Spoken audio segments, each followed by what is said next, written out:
নমস্কার বন্ধুরা, Bengali food and ব্লগের নতুন একটি রেসিপিতে তোমাদেরকে স্বাগত। আজকে আমরা তৈরি করব ফুলকপির একটি ভিন্ন স্টাইলের রেসিপি, ফুলকপির রসা কষা।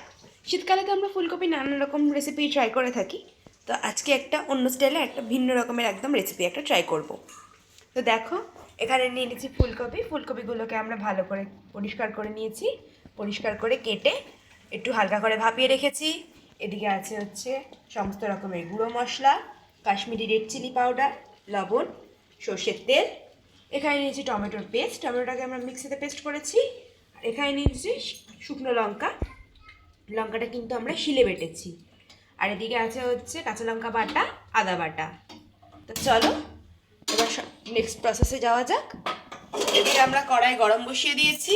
কড়াইটা ভালো মতন গরম হোক, তারপরে এর মধ্যে আমরা পরিমাণ মতন তেল দেব। দেখো, কড়াইটা ভালো মতন গরম হয়ে গেছে, এবার এর মধ্যে আমরা তেল দিয়ে দিচ্ছি।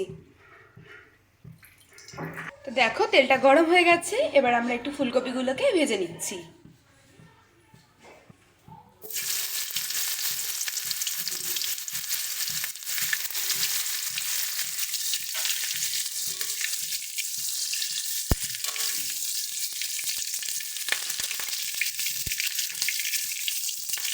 ফুলকপিগুলোকে হালকা একটু লাল লাল করে ভেজে তুলে নেব। দেখো, আমাদের ফুলকপিগুলো কিন্তু একদম ভালো মতন ভাজা হয়ে গেছে। তো এবার এগুলোকে আমরা তুলে নিচ্ছি।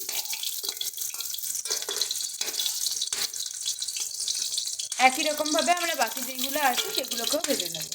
দেখো, ফুলকপিগুলো কিন্তু আমরা সমস্ত ভেজে তুলে নিয়েছি। এবার এর মধ্যে তেজপাতা আর জিরে ফোড়ন দিচ্ছি। এরপরে দিয়ে দেবো টমেটোর যে পেস্টটা ছিল, যেটা বানিয়ে রেখেছিলাম আমরা, সেটা দিয়ে দিচ্ছি।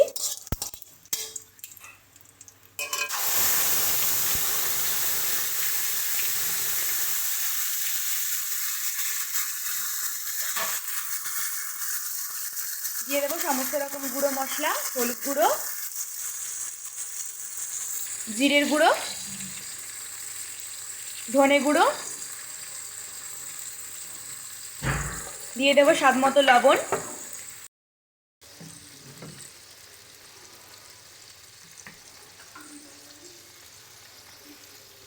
ভালো করে সমস্ত মশলাগুলোর সঙ্গে মিশিয়ে নিচ্ছি টমেটোর পেস্টটাকে।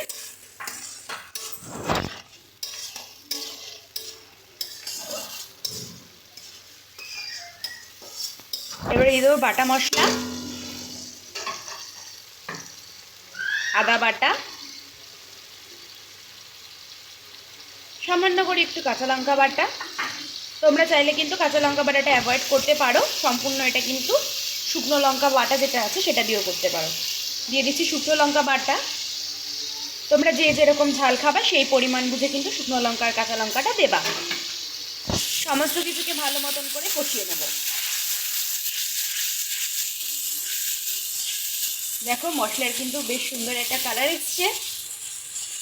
সামান্য পরিমাণে এবার এর মধ্যে দিয়ে দেবো একটু কাশ্মীরি রেড চিলি পাউডার, যাতে কালারটা একটু সুন্দর লাল লাল আসে।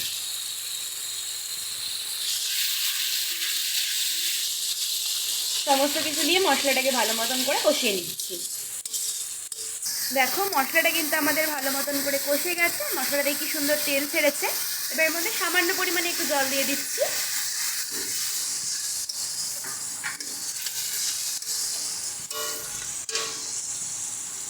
এবারে আমরা এর মধ্যে ভেজে রাখা ফুলকপিগুলোকে দিয়ে দেব।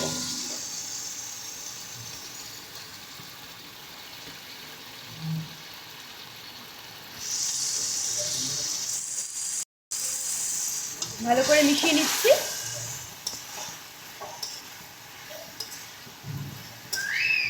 দেখো, ভালো করে কিন্তু ফুলকপির সাথে সমস্ত মশলাগুলোকে মিশিয়ে নিয়েছি। এবার এর মধ্যে দিয়ে দেব পরিমাণ মতন জল।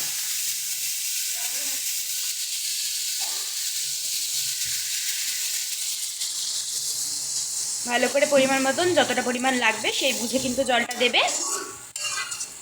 এবার এটাকে একটুখানি মিনিট দিয়ে ফুটতে দেবো, ফুটে তারপরে এটাকে আমরা নামিয়ে নেব। দেখো, এটা কিন্তু আমাদের ভালো মতন ফুটে গেছে আর ফুলকপিগুলো ভালোভাবে নরম হয়ে গেছে। এবার এর ওপর দিয়ে আমরা ধনেপাতা ছড়িয়ে দিচ্ছি।